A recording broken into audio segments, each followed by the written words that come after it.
Today we're going to switch things up a little bit by looking at the first and last episode of a television series. See if I like doing this, and I might do it again. We are starting with When you walk down the road. Touched by an Angel was originally canceled after its first season, but due to a letter-writing campaign was brought back and ended up spanning 211 episodes over 9 seasons. If you've never seen Touched by an Angel, the very first scene of the series gives you all the information you need to know.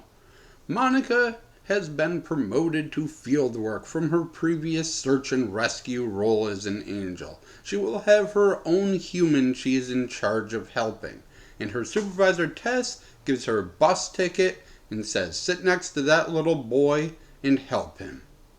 Things do not start out great as right away she catches the little kid stealing.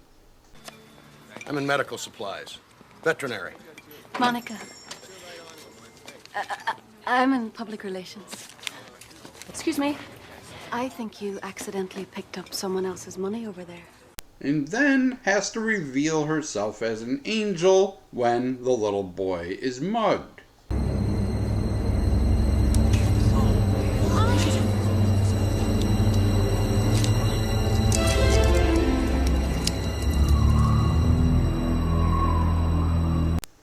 Monica gets a job as the little boy's new nanny, being told that the mom and baby sister died in a car wreck. But when she goes to a local Grim Reaper for advice, he tells Monica, no, a little girl died, but the mom is just fine. Marlo. A little girl about 8 months old. Right.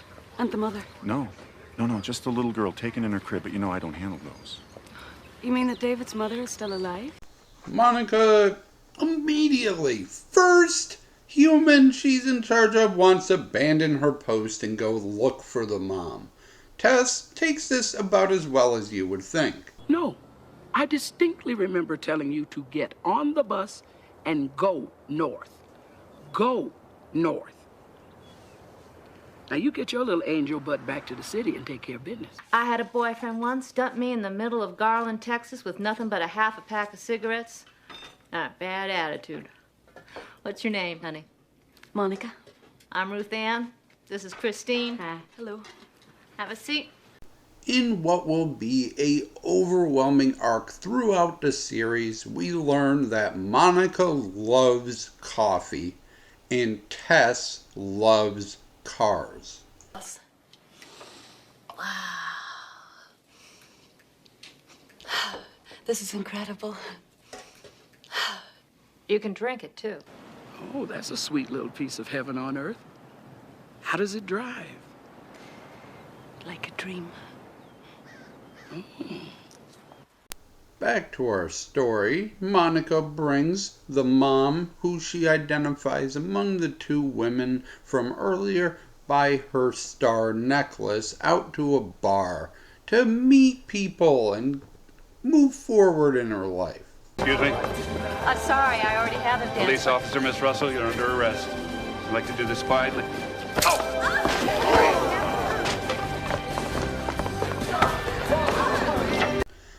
Oopsie! Turns out that mom is a terrorist wanted by the FBI in connection to blowing up the billing department of a nuclear power plant, leading in the death of an employee. Tess, as you might expect, is thrilled by this. Did we learn a little something here today? Did you hear what she said? She wasn't ready. Timing is everything in this business. You go off looking for somebody's mother, and all of a sudden, you got the FBI out of the bed tracking down a fugitive from the 70s. Okay, so it turns out that wasn't a mom anyway. She was just borrowing the necklace from the actual mother, who also doesn't want anything to do with the kid. So Monica prays to God for help and releases a drawing that the little kid made into the wind, hoping it will find its way to God. Why did you give me a heart if you didn't want me to follow it? Love doesn't hide, right? That's what you said. It hopes all things, it endures all things, it never fails, it stays and it fights.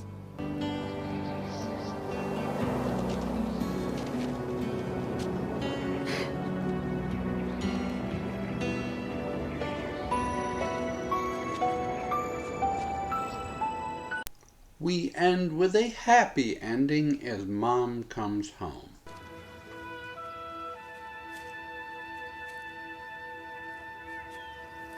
Mom?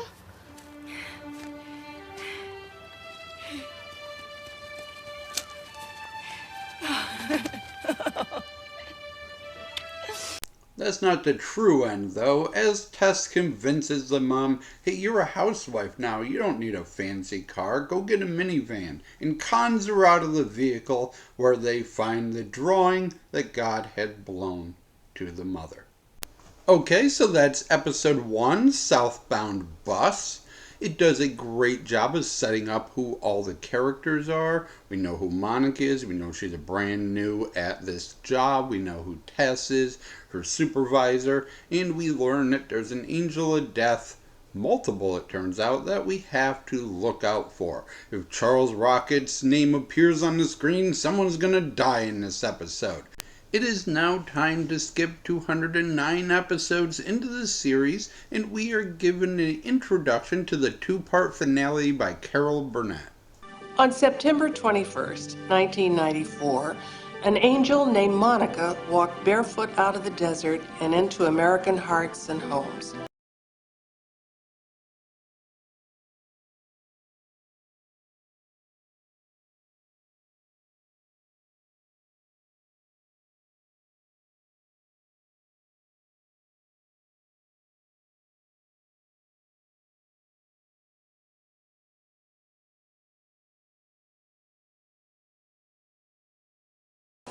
I'd like to mention that Monica is very honest. Strong angel. I've seen her stand against the devil time and time again. Monica's once again on the bus. This time not knowing who her target is, she sits next to a young man named Zach, who is following the bus to its last stop, and Monica decides to join him. So, Zach, what do you do? Kind of a traveling handyman. How about yourself? I travel a lot, and I sort of meet people and help them. We arrive in the town of Ascension, which is seemingly populated by many people from previous episodes of the show and from Monica's life before the show. Most importantly is Joey, a mentally slow man who is incapable of dealing with his young friend's death. His brother, Wayne, played by Randy Travis. A JFK conspiracy nut who Monica lost her powers and became a homeless person to better understand the homeless. And Patrick Duffy, who's from her search and rescue days. He was a workaholic who fell asleep behind the wheel, and Monica appeared and drove him to safety, saving his life. Joey and Wayne appear in 3 previous episodes. We're told that he's mute now, but he talks to Monica the second he sees her and is suddenly out of his shell to help us understand why she is here. Zach and Monica walk through a broken down town, and Monica notices that despite it being a Saturday, there's no kids on the streets playing. There's plenty of kids' toys, but no children themselves. So no luggage? No one to meet you at the bus? You really are a mystery lady. Well, you did say this town needed an angel. Yeah. Can't you tell? It's Saturday, isn't it? So where are all the children? Ooh, this is the rough one, folks. Mayor Patrick Duffy, rip that Band-Aid off. What happened to the kids? It's just one school. Every child from kindergarten to 12th grade was having lunch in the cafeteria. The boiler exploded. It ignited a propane tank. We lost them all. 46 children and 8 teachers. As we get a tour through the town, we meet a pastor without a flock, a music teacher without students, and a pediatrician without patients, along with abandoned toys and projects that the students never got to finish. You remember the story of Easter? Death came on Friday, life on Sunday. But there was a long, very hard day in between. Yes, of course. We're all of us stuck here in Saturday, aren't we? There is a solution to move on and forget the past, though. A land developer wants to buy the entire town, build a Mall of America, and let everybody have a bunch of money. A character I like to call Angry McAngrypants is totally on board. Then we can get the hell out of here and get on with our lives. It's not that simple, Eddie. Everyone here has lost a great deal, and money is not going to take the pain away.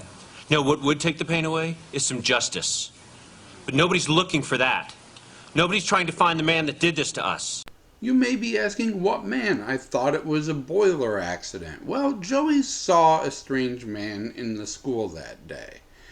And turns out, so did the land developer. You see, Zach speaks up against selling the town, but Angry McAngrypants says, "You've only been here a week. We're not giving you any money. Shut up." Excuse me. Did you say that he's only been here a week? Yeah, that's right. I don't think that's possible. No, it's true. He is new here. Madam, I was here a year ago making my initial assessment of this property, and I saw somebody at that school that day. I am almost certain that it was him. Right around lunchtime. That terrible day. A angry mob forms, attacks Zach, and has him arrested and tried for the murder of the children. Which is not great because he's literally Jesus. I mean, think about it. He's out there saving kittens, and he's a traveling carpenter. A new patient. No, I'm not a veterinarian. I know, but baby's a baby, right?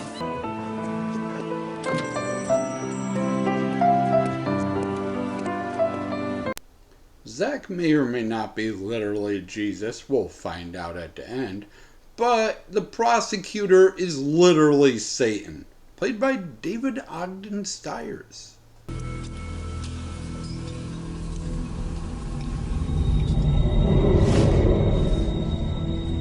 Don't you want to see my costume? The worst part is most people don't see him coming until it's almost too late. Just like a lion. Just like a lion. As one of the angels being interviewed hints at, this is not the first time that Monica has faced against Satan head-to-head. He was previously portrayed by John Schneider, Tom Rudolph, Thomas Dekker, Mandy Patinkin, and twice by our lead actress, Roma Downey. The trial's not going great for Zach when he is accused of taking multiple items that used to belong to the dead children. Your Honor, is the prosecution charging my client with theft? I am working to establish a profile common to mass murderers. Objection. Serial killers often collect trophies or souvenirs of their kills. When questioned, Zach, being Jesus and all, can't lie, so he admits not only to borrowing all the items, but being at the school when the incident happened and being at the location of other mass deaths. he is immediately convicted of 54 counts of murder. If you thought we would have Randy Travis in this show and not have him sing, you'd be wrong. Please don't copyright strike me, YouTube. I can still hear Mama softly talking, her tears falling on her folded hands. This song is just an excuse to have a montage where the town goes to the church to pray on it and finds a memorial that Zach has built using the now repaired missing items from the children. The town feels bad about convicting Zach, but it's too late. He's going to prison for the rest of his life, and as a child murderer, his odds don't look great. So Monica decides, screw the promotion, I'm going to become a guardian angel and protect Zach as long as he may live. The days ahead will be very, very difficult. But if you ask God to send an angel to protect you every day, every hour, every moment, if you ask him, he will. And if you will allow it, I will ask him that he will let me be that angel.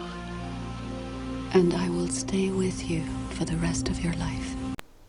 If you don't want to know the ending of a 24-year-old television series, thank you for watching. Comment down below. Tell me what I could have done better.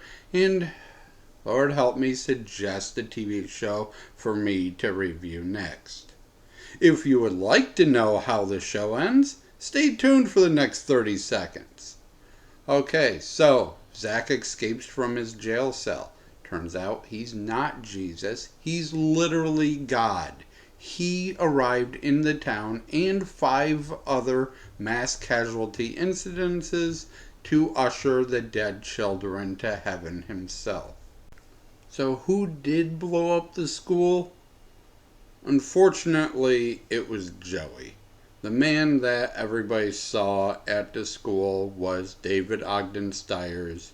Satan tricked Joey into turning up the boiler, telling him that the kittens he was hiding in the school basement were going to freeze to death. It is also revealed that the cafe owner and Angry McAngry Pants are having a baby. So the town decides to rebuild, embrace church once again, and not sell the town. Monica's self-sacrifice to forgo the promotion to help Zach secures her promotion. She takes Tess's job and Tess moves to another undisclosed job in heaven that she's sure is helpful to the greater purpose. The end. I said that I thought the first episode did a great job of introducing all the characters of the show, what's going to happen in the show, that angels will reveal themselves to humans, so it's not a shock when it happens. They have no problem doing it.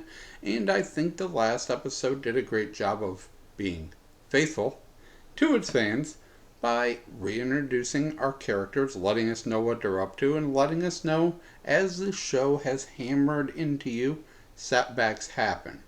Look at Joey, who was doing great, but something bad happened to him, and now he's mute. Patrick Duffy, who we didn't even meet because his interaction with Angel happened before the show even started, but he was able to reinvent himself, find faith, only to lose and then re-find it again. Touched by an Angel mostly starred Roma Downey and Della Reese along with John Dye, and featured many guest stars throughout the series. 13 Emmy nominations, mostly for those guest stars. And I think if you don't take religion too seriously, either as a believer or non-believer, the show is perfectly fine to watch. However, after plotting out this video, I went back and watched a couple episodes, and wow, there's a Forgive Your Rapist episode that I do not enjoy or agree with at all. Woo, that's a rough one. If you ask Della Reese, who played Tess, what the worst episode is, she will say the never filmed pilot. You see, the original idea for the show was that A, angels can only cure pets and dogs of illnesses, and B, angels were all humans at one point, meaning that Tess used to be the guardian angel for Monica, and Monica screwed up her case so bad that Tess got heaven punishment and got demoted, and she's held a grudge for 100 years, waiting to be Monica's supervisor so she can lord it over her. Yes, the original plan was for Tess to hate Monica. Thank you for watching. This one was a little bit of a slog to review and edit and everything else, but hey, I got to watch some nice, wholesome family television, so it wasn't all a loss. As always, I shall try to do better next time. Leave some comments, let me know what you thought, and if you really have to, suggest a TV show you would like me to review the first and final episodes of next. Please make it something that lasted longer than 10 episodes. Okay, goodbye. Bonus fact and bonus clip. Bonus fact is Patty Duke, who played the pediatrician, was previously on Touched by an Angel as a different character, playing the mother of a brain-dead woman in their Terry Schiavo related episode. Here is your bonus clip, which is super cute. Look, I have to interview a witness down in the desert tonight, and it's a long drive, so I'll be home pretty late. Oh, we're gonna get along just fine. Thanks, Tess. You're a godsend.